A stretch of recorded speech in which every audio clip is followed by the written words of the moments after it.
Amables oyentes, les presento a ustedes el libro El Éxodo, escrito por Rubén Irizarry. Espero les sea de bendición. Comencemos. El desenlace del Éxodo comenzó cuando Dios ordenó que se pintara con sangre los postes y los dinteles de las puertas de las casas donde vivían las familias del pueblo hebreo en Egipto.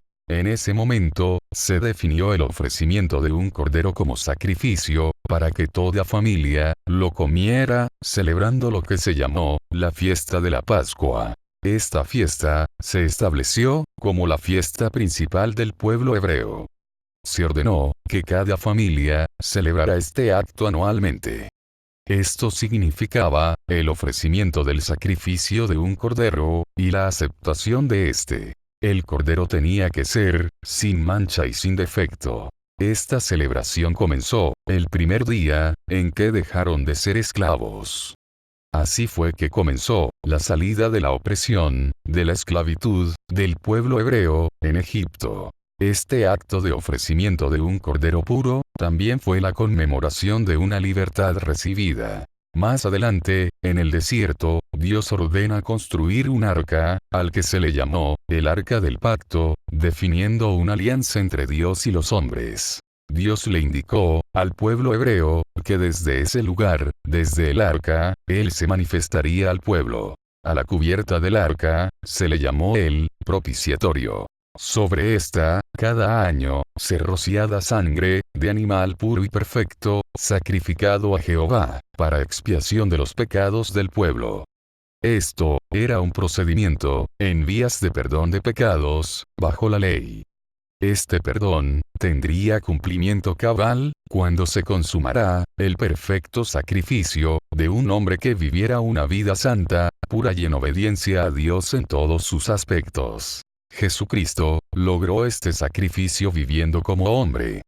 Él, habiéndose despojado de toda su gloria, vivió como hombre, una vida pura y santa, en todos los aspectos sin cometer pecado. Y se entregó a sí mismo en perfecto sacrificio, para expiar nuestros pecados de una vez y por todas. Él, en su naturaleza de hombre, la que es poco menor que los ángeles, se sacrificó y nos redimió, dándonos salvación y vida eterna, esto, si pedimos perdón, arrepintiéndonos de nuestros pecados. De esta forma, Cristo recupera lo que Adán perdió. Es así como alcanzamos salvación y vida eterna, cuando aceptamos a Jesucristo como Salvador personal, y le pedimos perdón por nuestros pecados. Así comienza la nueva vida en Cristo Jesús, la nueva criatura en nosotros, que busca ahora las cosas espirituales, sirviendo a Dios. Veamos ahora un resumen breve de cómo Dios ha interactuado con los hombres, desde el momento del éxodo del pueblo hebreo de Egipto, hasta nuestros días. Primero, Dios inicia la salida de su pueblo hebreo de Egipto, para sacarlos de la esclavitud.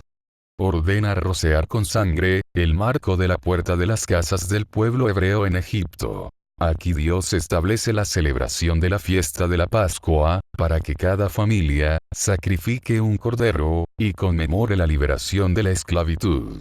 Segundo, en el desierto, Dios ordena construir un tabernáculo, tipo de templo, para colocar el arca, donde Él moraría. Los hebreos ofrecerán sacrificios, y se rociará sangre del animal sacrificado sobre el arca, esto para perdón de pecados en vía de justificación.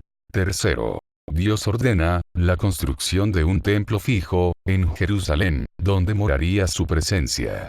Cuarto, Jesucristo, el Cordero de Dios, se convierte en perfecto sacrificio, derramando su sangre pura y limpia, sobre el madero de la cruz, y sobre la tierra.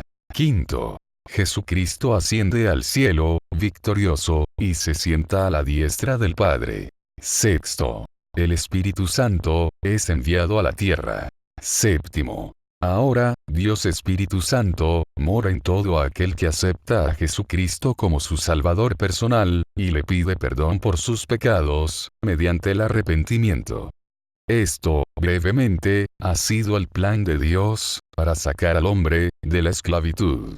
El hombre pecó desde el principio, en el jardín del Edén. En ese momento cae de la gracia de su Creador.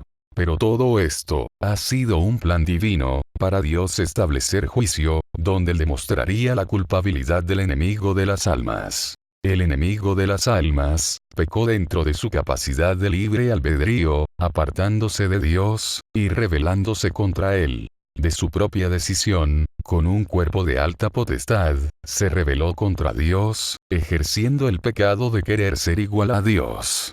¿Qué sucede? Se demuestra la culpabilidad del enemigo de las almas, cuando se prueba que, en un cuerpo de mucha menor potestad, se puede vivir una vida santa y pura, con Dios. Esto lo demostró Cristo Jesús, cuando vivió como hombre sin cometer pecado, en un cuerpo, con potestad poco menor que la de los ángeles.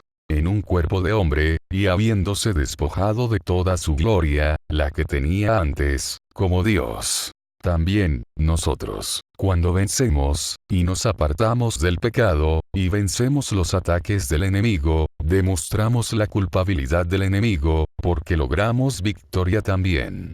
Esto es así, porque estamos en un cuerpo de hombre, de potestad menor a la de los ángeles, pero buscándole, y acercándonos a Dios, o sea, obedeciéndole también. Veamos, en adición de este juicio, de demostración de culpabilidad, del enemigo de las almas, Dios también tiene un plan más abarcador.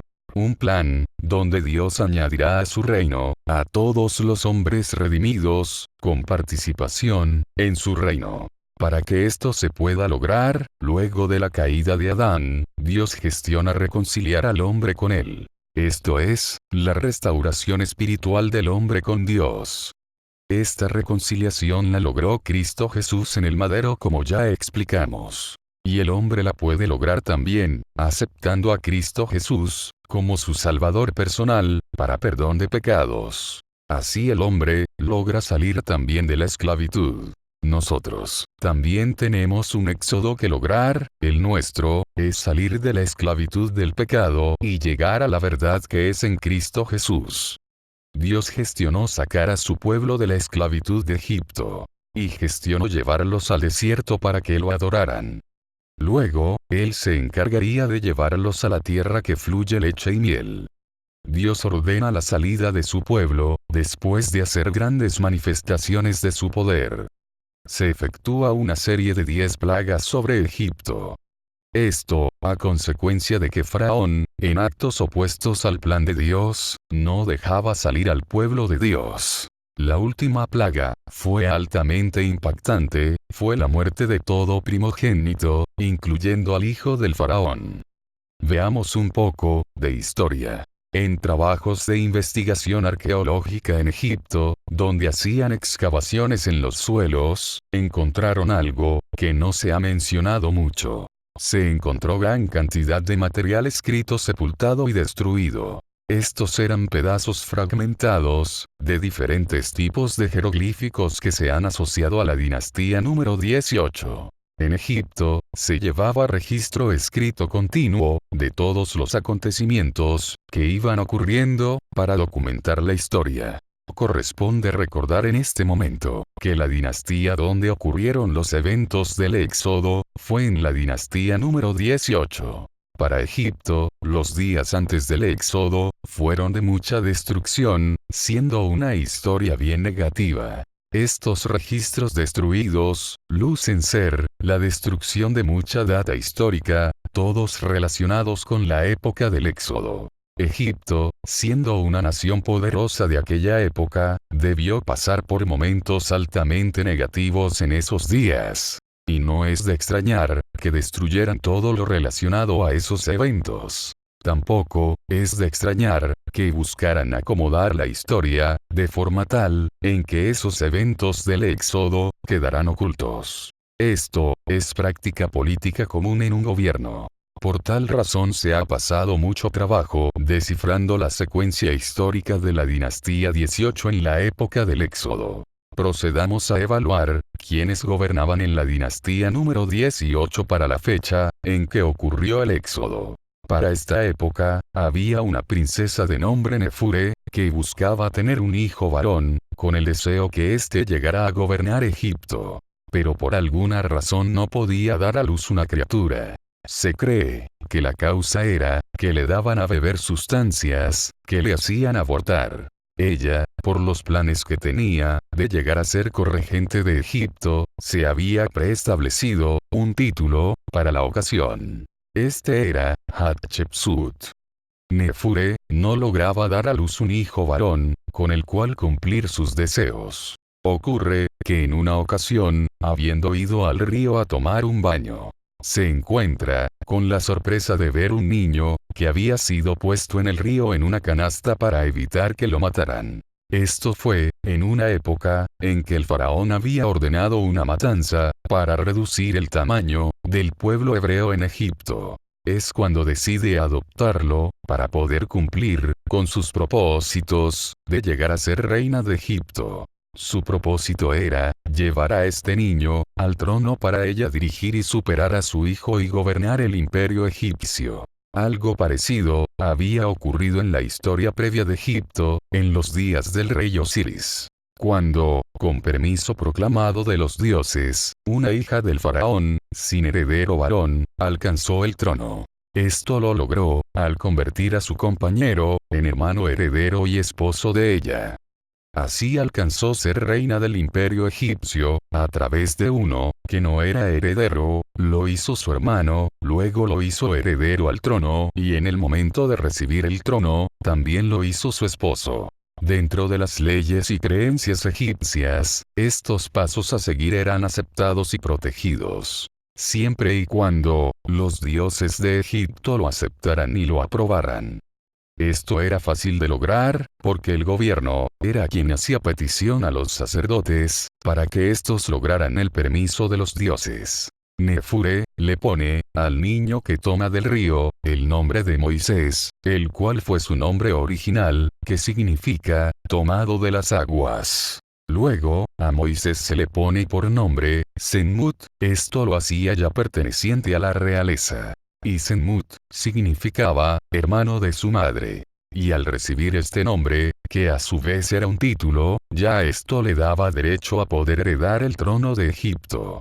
Cuando Moisés llegó a tener aproximadamente 12 años de edad, el padre de Nefure pasó a estar en el gobierno de Egipto. En esta época, es que Moisés pasa a vivir al palacio. En la figura número 1, podemos ver una cuna, hecha a Moisés, con jeroglíficos describiendo parte de la historia e identificando su pertenencia a la realeza de Egipto. Observe la cobra colocada en su frente, esta define que Moisés, desde temprana edad, fue establecido como parte de la realeza. La mujer que le acompaña es su madre adoptiva, la princesa Nefure. Está registrado en la historia de Egipto que cuando Moisés cumplió aproximadamente 12 años de edad, él fue mudado desde Menfis hasta Tebes, en Egipto, donde estaba el palacio principal del imperio egipcio. Para esa fecha, el padre de su madre adoptiva Nefure estaba ejerciendo en el gobierno de Egipto.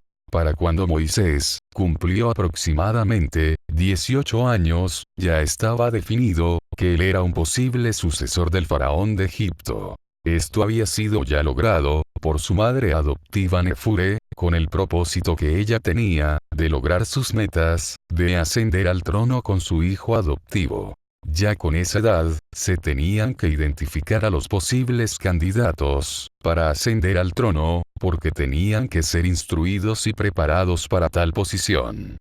En ese exacto momento, en que su madre adoptiva, Nefure, recibe el título de Hatshepsut. Este nombre, Hatshepsut, tenía una definición muy importante para su madre. Con este título, ella estaba definiendo que heredaría con Moisés el trono de Egipto. El significado del título Hatshepsut es reina heredera al trono a través de su hijo, Moisés. Ese título ya la posicionaba como una posible reina del imperio egipcio. Esta posición tendría cumplimiento si Moisés llegaba a ser faraón de Egipto. Recuerde que el nombre que ella le consiguió a Moisés, en su niñez, cuando fue recibido como parte de la realeza, fue Senmut, el cual significa hermano de su madre. En la realeza egipcia, había diversidad de títulos, estos eran utilizados para identificar a la persona con una posición y para encaminarlo hacia un propósito. Estos títulos aumentaban para aquellos que estaban en la línea de la herencia al trono. Otro nombre o título, que estaba reservado para Moisés, y le fue otorgado por la realeza, cuando cumplió aproximadamente 24 años, fue Hatshepsut. Sneem. Amén.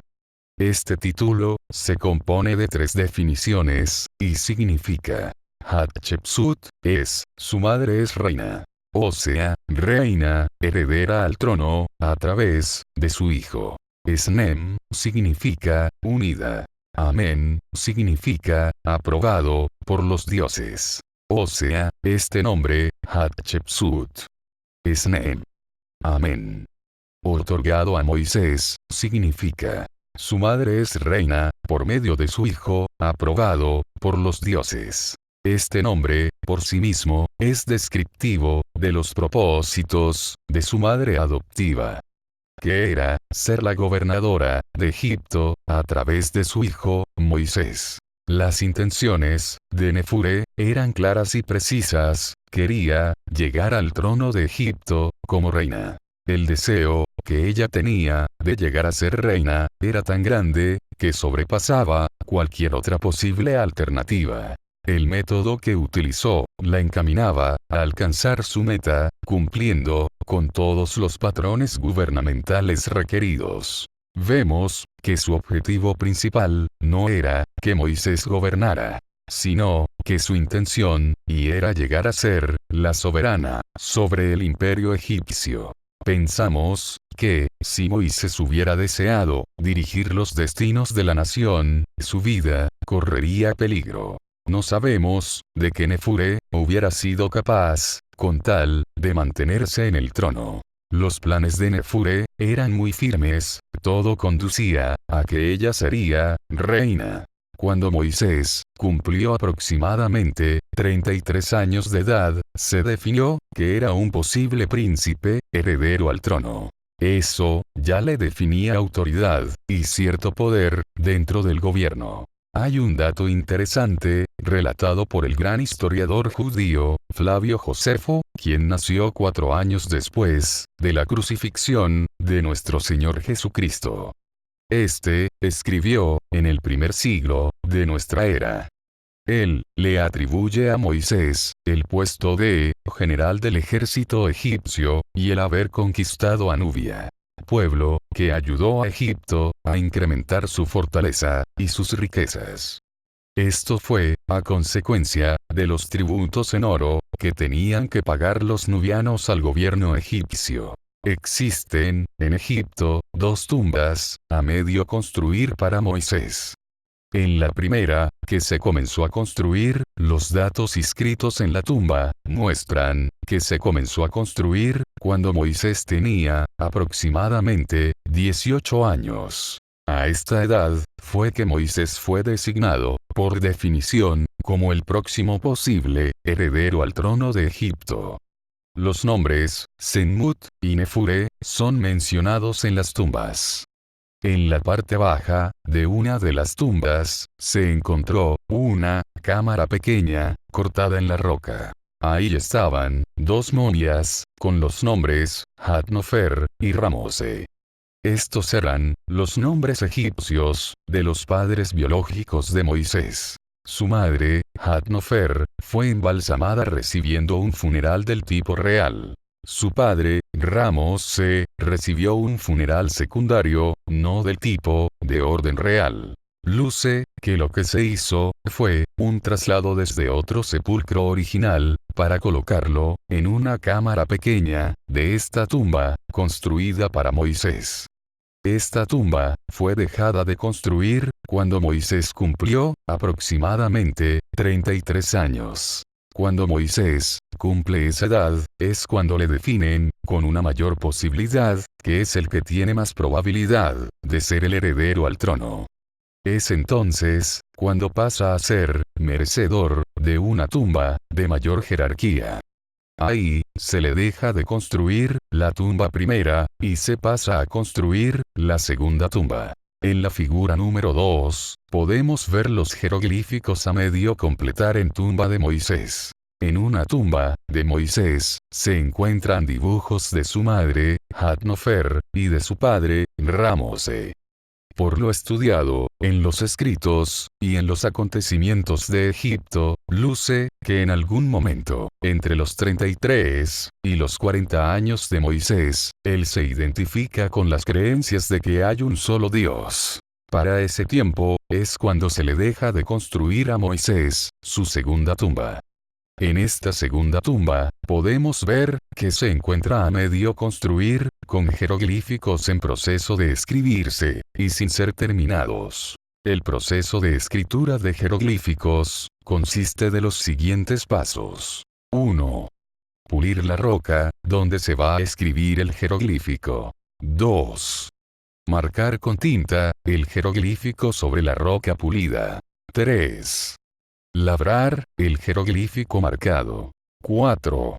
Finalmente, darle color, al jeroglífico. Estos jeroglíficos, encontrados en Egipto en la tumba de Moisés, se encuentran en sus 4 etapas de proceso de escritura. En la primera secuencia, de la escritura en jeroglíficos, hay un área, con su escrito totalmente terminado, en sus 4 etapas. Luego, continúa una segunda secuencia, con jeroglíficos, marcados y labrados, pero sin la pintura, para su etapa final.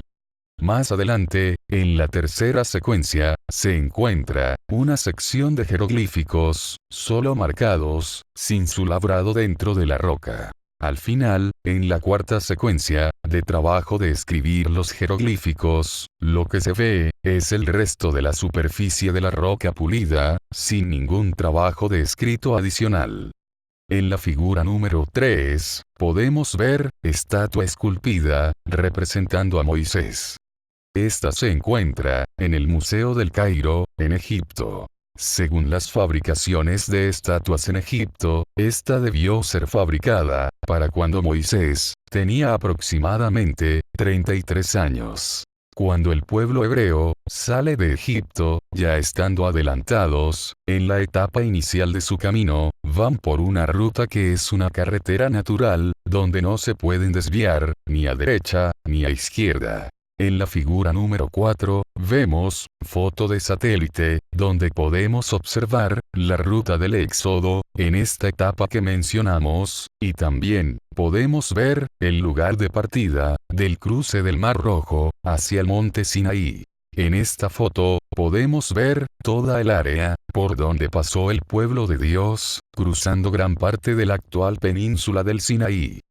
Puede verse también, la costa occidental del canal de Acaba, donde está la playa, a donde llegaron, para cruzar el Mar Rojo.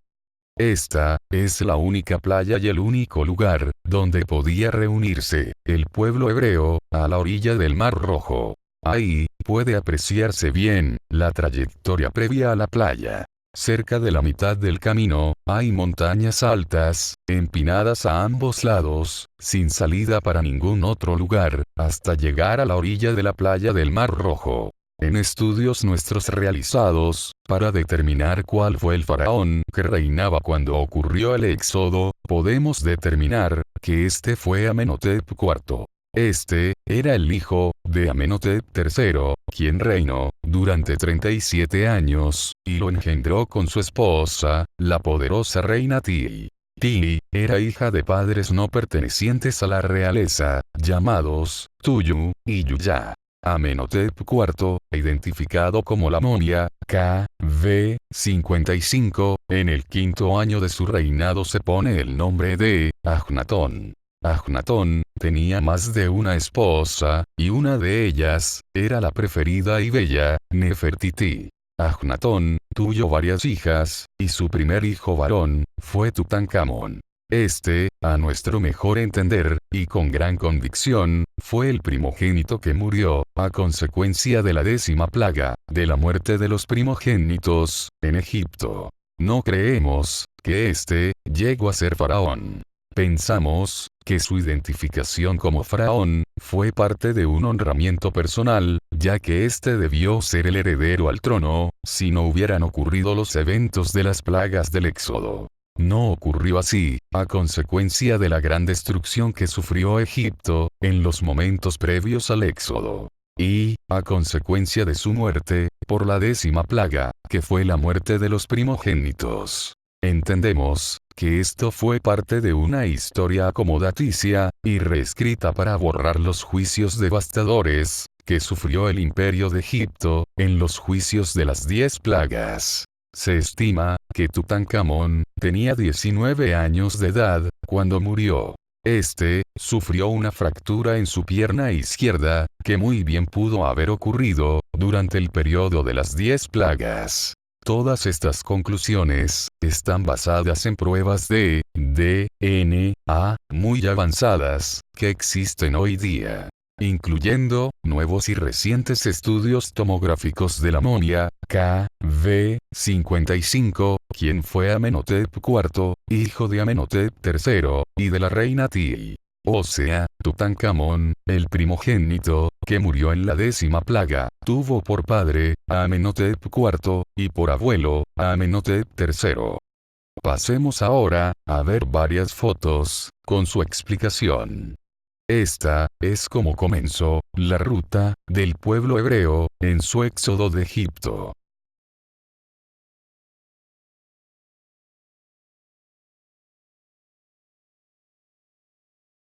Esta, es la playa, donde comenzaron, el cruce del Mar Rojo.